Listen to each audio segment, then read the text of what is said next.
ГСП онлайн. Городские новости сейчас. Пятница, 10 утра. Спорткомплекс «Буревестник». Предварительное распределение выпускников УГТУ 2019 года. Традиция, когда еще студент уже получает приглашение на работу, была хорошо известна в советское время.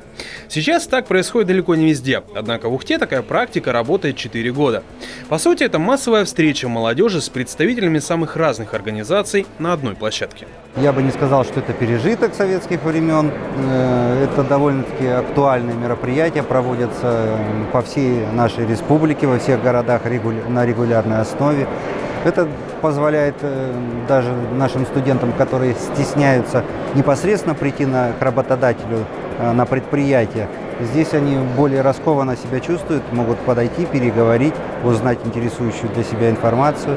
Также и работодатель для себя подбирает специалистов, пусть не совсем имеющих большой опыт, но тем не менее окончивших учебное заведение, получивших профессию.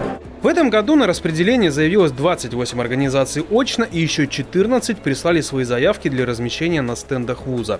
Это в общей сложности на 8 больше, чем в прошлом году. Учитывая специфику региона, в основном предприятия нефтегазовой отрасли.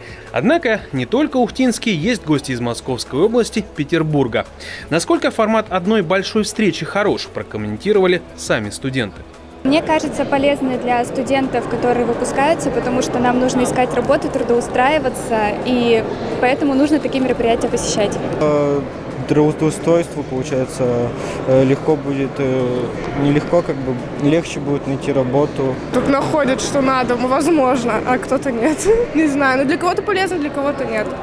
После учебы можно пойти работать, устроиться куда-то либо, что есть куда пойти.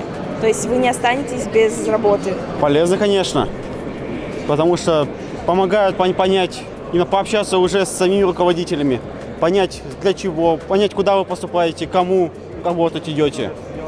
Это очень нужная вещь.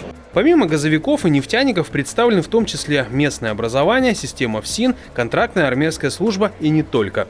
Организаторы от лица УГТУ добавляют, что и после встречи будет возможность через вузовский центр содействия занятости подыскать подходящую работу. Цифры статистики свидетельствуют в пользу эффективности подхода.